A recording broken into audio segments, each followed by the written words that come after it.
Travis Hunter, Hollywood Brown, Deebo Samuel. Start M, sit M picks for Fantasy Football Week 6. Across weeks 1 to 5 of the season, we've seen a handful of veteran WRs perform better than expected relative to where they were being drafted a few months ago. However, there are some disappointing young players who haven't found their footing yet. In this article, we will see if Deebo Samuel Sr., Hollywood Brown, and Travis Hunter should be started in fantasy in Week 6. Samuel fits the bill here as he is smashing currently, ranking as WR8 in PPR points per game so far. Brown hasn't necessarily crushed, but he's carved out a meaningful role early in the year for the Chiefs. In addition, Hunter hasn't made a huge impact yet in the NFL.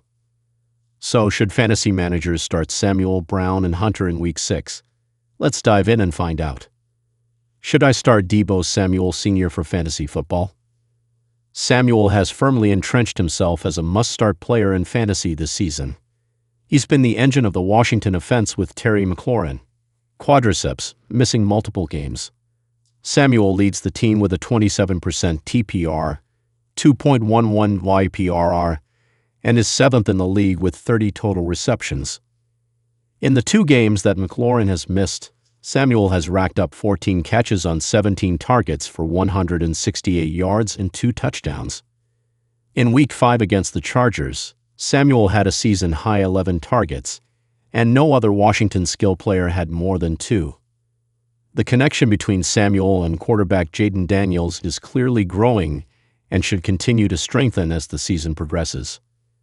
It's worth noting that Samuel missed practice on Thursday because he is managing a heel issue. However, he was a DNP in practice on Wednesday and Thursday last week, before practicing in full on Friday and being clear for Week 5. He was able to practice on Wednesday this week, and this is likely just a rest day for the veteran WR. It's a favorable matchup for Samuel on Monday night against a Bears defense that is allowing the 6th most PPR points per game, 24.3, to wide receivers. And specifically, they've been weaker against slot receivers, where Samuel lines up more than 60% of the time.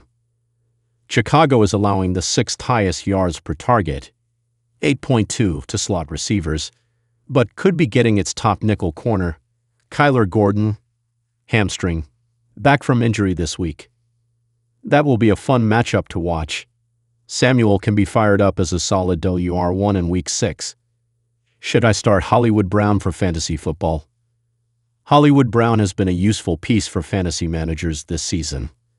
In a Kansas City offense that leads the league with a plus 8.9% pass rate over expectation, he leads the team in targets with 40 on the season, 10 more than Travis Kelce, who is next with 30. Brown is tied with Ja'Marr Chase for the most targets in a game this season, when he caught 10 of 16 targets for 99 yards against the Chargers in Week 1.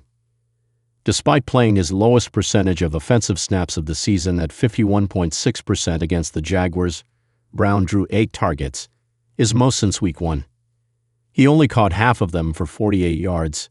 Inefficient targets have been the theme for Brown this season, with his 6.4 yards per target ranking 46th out of 63 wide receivers, minimum 20 targets.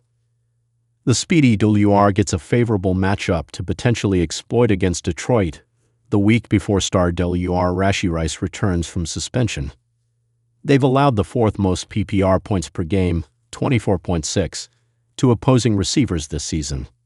But he's not a recommended start in Week 6 due to his overall lack of efficiency and declining snap share.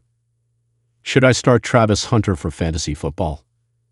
Hunter had arguably his best game as a pro in Week 5 against the Chiefs, catching all 3 targets for 64 yards, including an acrobatic catch for an explosive gain of 44 yards.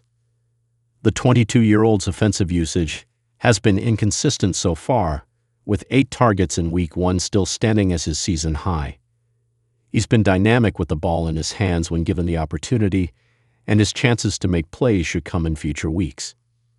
Most of Hunter's targets have come in the short areas of the field, with his 8.8 average depth of target sitting below the league average for wide receivers.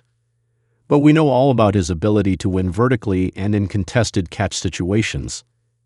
That part of his game should be unlocked as he gets more experience and the short area targets are necessary to keep his floor high. Hunter played his highest snap share on offense of the season in Week 5 to 67.2%, and that will continue to be an essential number to pay attention to. His fantasy stock seems to be rising as he gets acclimated to the speed of the NFL.